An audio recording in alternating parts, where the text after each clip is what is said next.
Special train से रामेश्वरम धाम की तीर्थ यात्रा।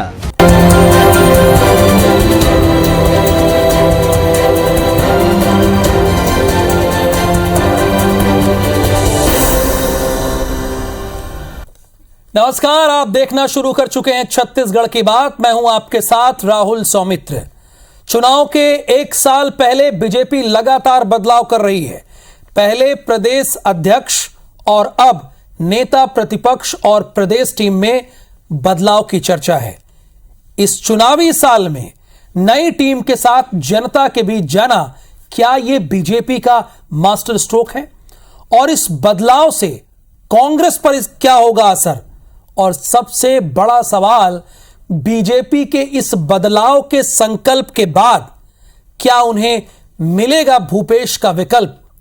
करेंगे इसी पर बहस, लेकिन एक रिपोर्ट के बाद।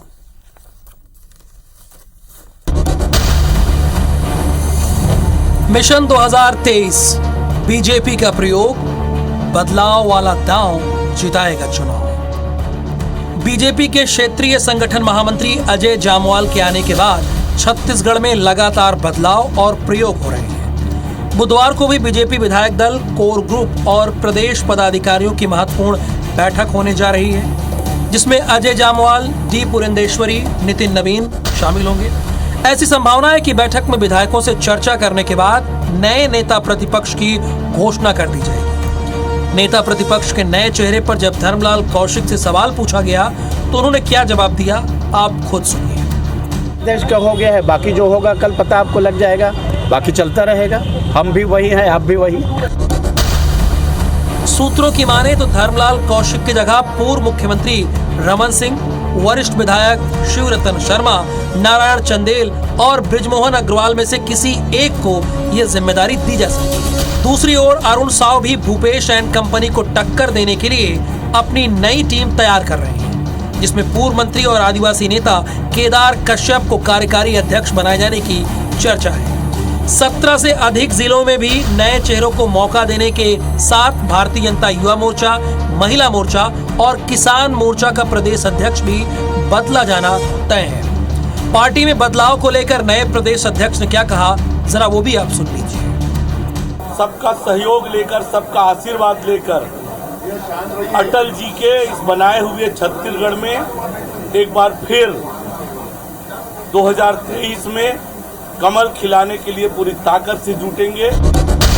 चुनाव से एन पहले बीजेपी बदलाव वाले प्रयोग के जरिए अपनी जमीन मजबूत करने की कवायद में जुटी है, तो कांग्रेस का साफ साफ कहना है कि बीजेपी में बदलाव से कांग्रेस को कोई खास फर्क नहीं पड़ेगा। प्रदेश की जनता भूपेश बघेल सरकार के साथ है और आने वाले चुनाव में भी रहेगी। जनता के बीच से भारतीय जनता पार्टी का विश्वास उठ चुका है और भारतीय जनता पार्टी एक माहौल में रहने के लिए इस प्रकार की बातों को कर रही है, लेकिन मैं समझता हूं उससे उनको कोई फायदा मिलने वाला नहीं। बीजेपी के प्रयोगों से कांग्रेस को फर्क पड़ेगा या नहीं, ये तो आने वाला वक्त ही बताएगा। बहरहाल मिशन 2023 की तैयारियों में जुटी बीजेपी एन चुनाव से पहले कितने बदलाव करेगी, ये एक बड़ा सवाल है।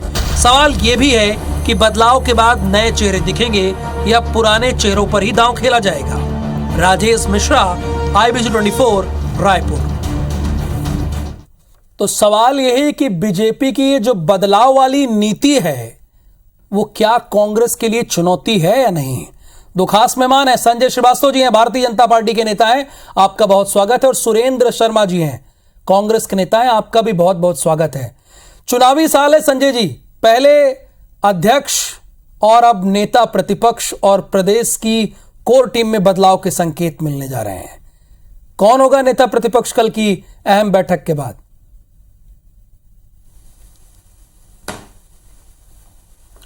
देखिए, चुनावी वर्ष और बीजेपी की तैयारी और कांग्रेस की विदाई ये तय है। देखिए, ऐसा है कि हम 15 वर्ष तक छत्तीसगढ़ में हम सरकार में रहे, जनता ने हमको आशीर्वाद दिया और लगातार सेवाएं भारतीय जनता पार्टी की सरकार ने दिया। एक सामान्य प्रक्रिया में एक नेचुरल जो चीजें होती हैं कि एक परिवर्तन की कभी बयार आती है, लोगों को लगता है कि एक आध बार मौका किसी दूसरी पार्टी को दें। जिस पार्टी का घोषणा पत्र में तमाम प्रकार के वादे हैं, तो कांग्रेस उस जन घोषणा पत्र के आधार पर, वादों के आधार पर इस प्रदेश में सरकार बनाई। अब आश्चर्यजनक रूप से 3.5 पौने 4 साल के बाद जो धरातल पर गांव से लेके खलिहान तक और शहरों के अंदर में जो एक वातावरण बना हुआ है कि भूपेश बघेल की सरकार के खिलाफ में एक वातावरण बना हुआ है, यह हमारे लिए एक बड़ा मुद्दा है ही। लेकिन भारतीय जनता पार्टी का स्पष्ट मानना है कि मुद्दे तो हमारे निश्चित रूप से खिलाफ में कांग्रेस से जाएंगे ही, साथ ही साथ हम कितने तैयार रहें, हम संगठन के माध्यम से हम धरातल पर जाकर किस तरीके से आमूल चूल हम परिवर्तन करते हुए किस तरीके से कामों को आगे बढ़ाएं ताकि हमारी सेना तैयार रहे।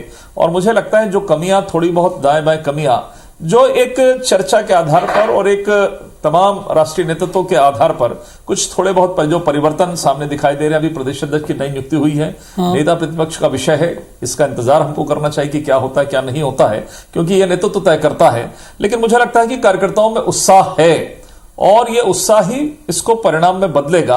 जैसे 2003 के अंदर में जब लोग कहते थे, कांग्रेस से कहती थी, जोगी जी को बहुत बलशाली मानती थी कि जोगी की सरकार को कोई हटा नहीं सकता, यही भारतीय जनता पार्टी के कार्यकर्ताओं ने उनको हटाया और 15 साल तक जनता का आशीर्वाद हमने लिया और लगभग कमोवेश यही स्थिति आज 2023 के अंदर में बनने जा रही है। और मुझे पूरा विश्वास है कि भारतीय जनता पार्टी कार्यकर्ताओं की ताकत के आधार पर, उनकी मेहनत के आधार पर और हमारे सक्षम नेतृत्व जिसको हम और तेज धार के साथ में बनाने जा रहे हैं, उसके आधार पर हम आने वाले समय के अंदर में बेहतर परिणाम देंगे। वैसे भी छत्तीसगढ़ एक बीजेपी का गढ़ रहा है। छत्तीसगढ़ बनने के बाद, छत्तीसगढ़ बनने के पहले जरूर छत्तीसगढ़ कांग्रेस का गढ़ था, जिस छत्तीसगढ़ के आधार पर मध्य प्रदेश में कांग्रेस की सरकार बनती थी। लेकिन अब 3.5 वर्षों में जिस तरीके से वादा खिलाफी हुई है, विशेषकर महिलाएं, युवा, किसान और हर वर्ग के साथ में, कर्मचारियों के साथ में, ये एक बड़ा आधार बनने जा रहा है भूपेश बघेल की सरकार की विदाई का। तो हमें पूरा विश्वास है कि हम आने वाले वर्ष 2023 के अंदर में एक बेहतर सरकार बनाएंगे, जिसका इंतजार छत्तीसगढ़ की जनता कर रही है। तो सुरेंद्र शर्मा जी, क्या ये आपके लिए चुनौती है? देखिए, चुनौती तो हम हर चीज को मानते हैं। अगर राजनीति के क्षेत्र में है तो दुश्मन को कभी कमजोर नहीं मानना चाहिए। भारतीय जनता पार्टी से हमको लड़ना है और हम उसको चुनौती के रूप में स्वीकार करते हैं। आप पूरी लड़ते रहेंगे और आगे भी रहेंगे। और बात दरअसल ये है कि जिस तरह से भारतीय जनता पार्टी में पूरे के पूरे बदलने की कवायद चल रही है, इससे एक बात तुमको समझ में आ गई है। पिछले 3.5 सालों में जब भी चुनाव हुए हैं, किसी भी तरह के चुनाव हुए, चाहे पंचायत के चुनाव हुए हैं, निकाय के चुनाव हुए हैं, उपचुनाव हुए हैं, उसमें छत्तीसगढ़ की जनता ने भारतीय जनता पार्टी को न सिर्फ सन 18 में नकारा, बल्कि लगातार उनको खारिज किया है। इससे एक बात समझ में आ गई है बीजेपी को कि भाई इन चेहरों के माध्यम से, इनकी बदौलत तो हमारी नैया पार लगनी नहीं है। छत्तीसगढ़ में माननीय भूपेश बघेल जी के नेतृत्व में जिस तरह सरकार ने किसानों के पक्ष में काम किया है, जिस तरह से गौपालकों के पक्ष में काम किया है, जिस तरह से भूमिहीन मजदूरों के पक्ष में काम किया है, जिस तरह से आदिवासियों के वनोपज के में जो वृद्धि की है, उनको जमीनें वापस की हैं, इसके अलावा आस्था और संस्कृति के क्षेत्र में जिस तरह से राम वनगमन के पथ का निर्माण हो रहा है, रामायण प्रतियोगिता हो रही है, इन तमाम चीजों को देखते हुए छत्तीसगढ़ी लोक कला संस्कृति को, तीज त्योहार को जिस तरह से बढ़ावा मिल रहा है, भारतीय जनता पार्टी को ये बात समझ में आ गई है कि इस नेतृत्व से, कांग्रेस के इस नेतृत्व से मुकाबला करना हमारे बस का रोग नहीं है। अब वो क्या कर रहे हैं कि घर के अंदर की चीजों को, सोफा को इधर कर दिए, कुर्सी को उधर कर दिए, टेबल को हटा दिए। तो कुल मिला के बात यह है कि बदला कुछ नहीं है, इसमें नयापन कुछ नहीं है। मगर एक बात जरूर है कि इसमें भारतीय जनता पार्टी के अंदर में, छत्तीसगढ़ की इकाई में जो कोहराम मचा हुआ है, जो हड़बड़ाहट है, जो डर है, जो वो साफ झलकता है। और हमारा मानना यह है कि हमको तो चूंकि भारतीय जनता पार्टी से मुकाबला करना ही है, इसलिए वो किसी को भी अपना नेता चुने, किसी को भी प्रदेश का अध्यक्ष बनाए, किसी को नेता प्रतिपक्ष बनाए, वो हमारा विषय नहीं है, वो भारतीय जनता पार्टी का आंतरिक विषय है। मगर कुल मिला के बात एक ही है कि इधर का माल उधर कर देने से, उधर का माल उधर कर देने से, बासी कड़ी में उबाल ला देने से उसका टेस्ट बदलने वाला नहीं है। तो हमको नहीं लगता कि भारतीय जनता पार्टी के इन बदलावों का बहुत बड़ा अंतर कोई हमारे कांग्रेस पार्टी के नीतियों पर, कार्यक्रमों पर या आने वाले हमारे विजय अभियान पर पड़ेगा, ऐसा हमको नहीं लगता। संजय जी, इधर उधर कर देने से कोई फर्क नहीं पड़ने वाला है कांग्रेस को। साफ कह रही है कि इधर कर देंगे या उधर कर देंगे, इससे कांग्रेस पर कोई फर्क नहीं। ये आपकी हड़बड़ाहट है और डर है, ये कांग्रेस का मानना है।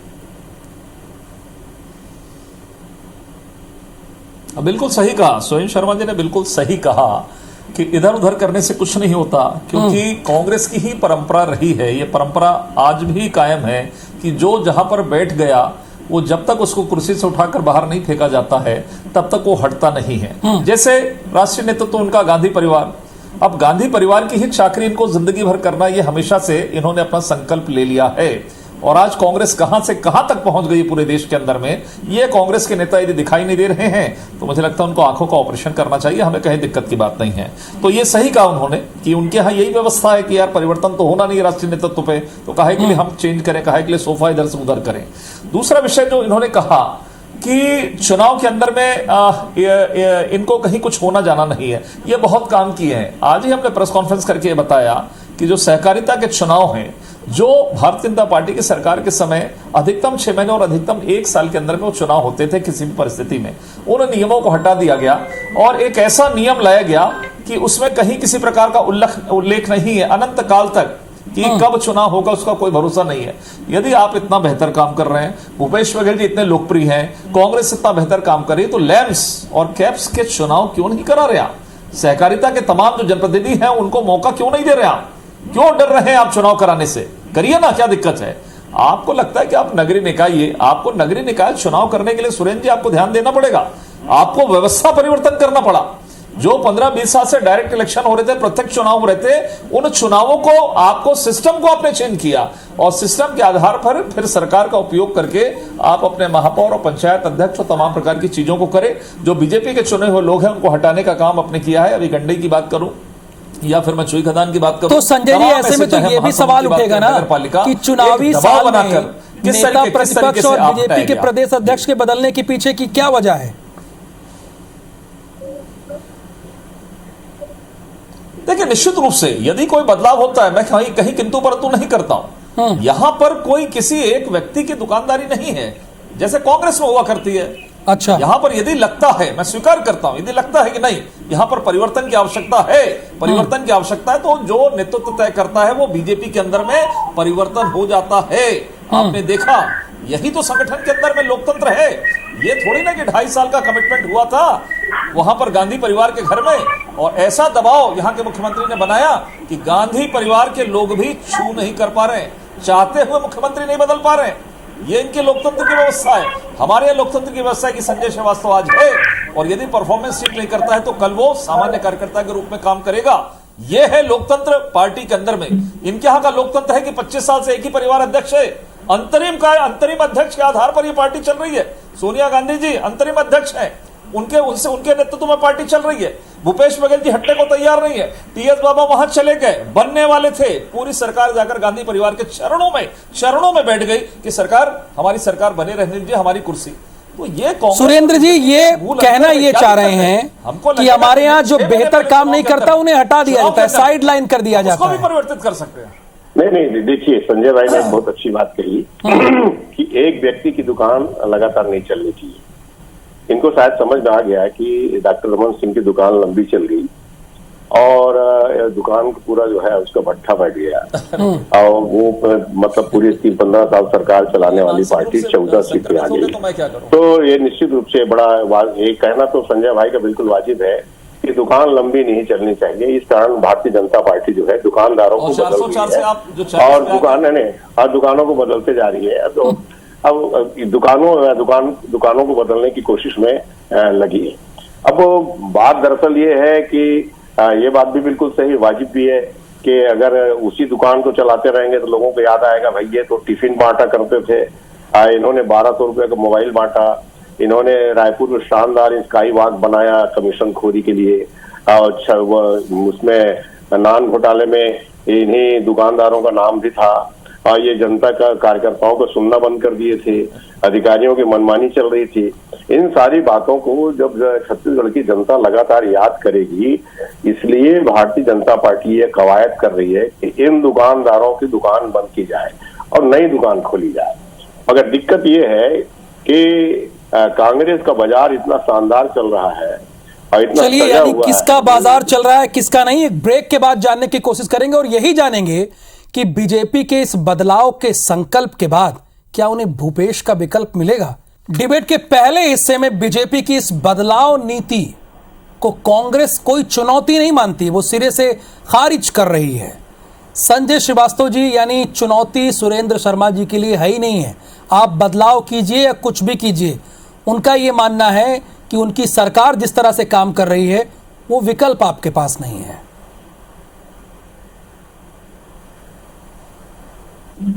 देखिए राहुल जी, ऐसा है कि जो कमजोर होता है वो कभी इस बात को स्वीकार ही नहीं करता है कि वो सामने वाले को मजबूत समझे। कभी वो कहते हैं कि नहीं हम मानते हैं चुनौती, फिर कहते हैं कि नहीं नहीं ऐसा नहीं है। इसी को कहते हैं मानसिक संक्रमण। अभी दुकान की बात हो रही थी, उन्होंने कहा कि संजय श्रीवास्तव जी ने ऐसे कहा, यदि उनको मेरी बात समझ में नहीं आई तो इनकी गलती नहीं है, ये शासन की गलतियां रहती है। और मानसिक संक्रमण जिसको कहते हैं वो शायद कांग्रेस के नेताओं में हो गया है। गांधी परिवार से लेकर सुरेंद्र शर्मा जी तक मानसिक संक्रमण हो गया है। उन्होंने कहा यदि मेरी बात को तो मैं मान लेता हूं, चलिए कि मेरी दुकान यदि नहीं चल रही तो मैं दुकान पे एक बेहतर आदमी बैठाऊंगा, कहीं दिक्कत स्वीकार करता हूं। लेकिन इनके गल्ले पे तो गांधी परिवार का बेटा ही बैठेगा, क्योंकि पारिवारिक विषय है तो परिवार का ही आदमी बैठेगा, भले दुकान का शटर बंद हो जाए, जो लगभग बंद होने की स्थिति पे खड़ा है।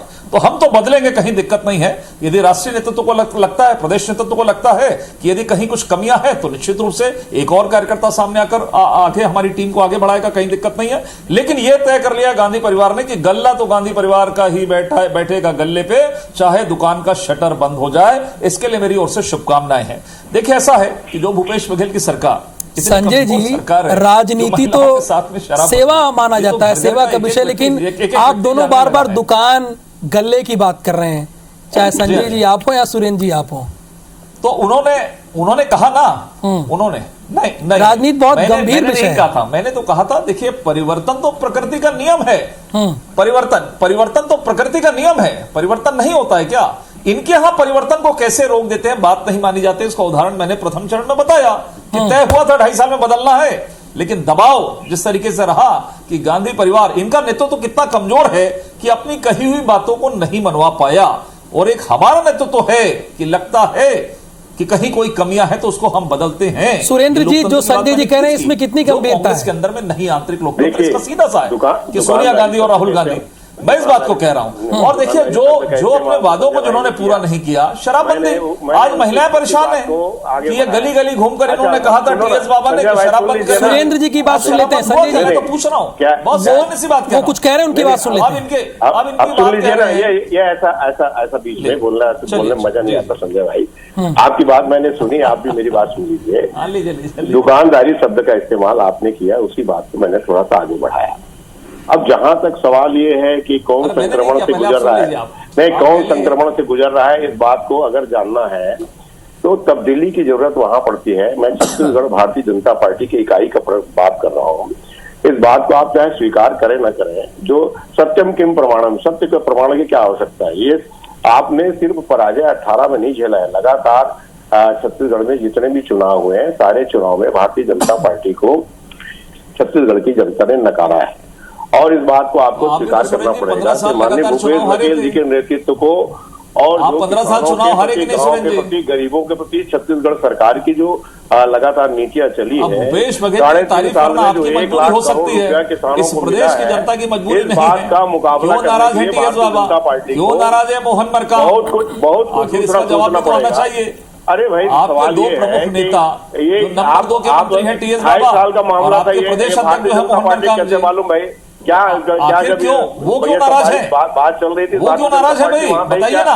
अरे तो आप सत्ता में हैं, कोई नाराज नहीं है। सर बहुत बहुत धन्यवाद, समय का अभाव इसलिए आप दोनों को यहीं मैं रोकना चाह रहा हूं। बहुत शुक्रिया संजय जी, आप इस बहस का हिस्सा बने, और सुरेंद्र शर्मा जी आपका भी बहुत धन्यवाद।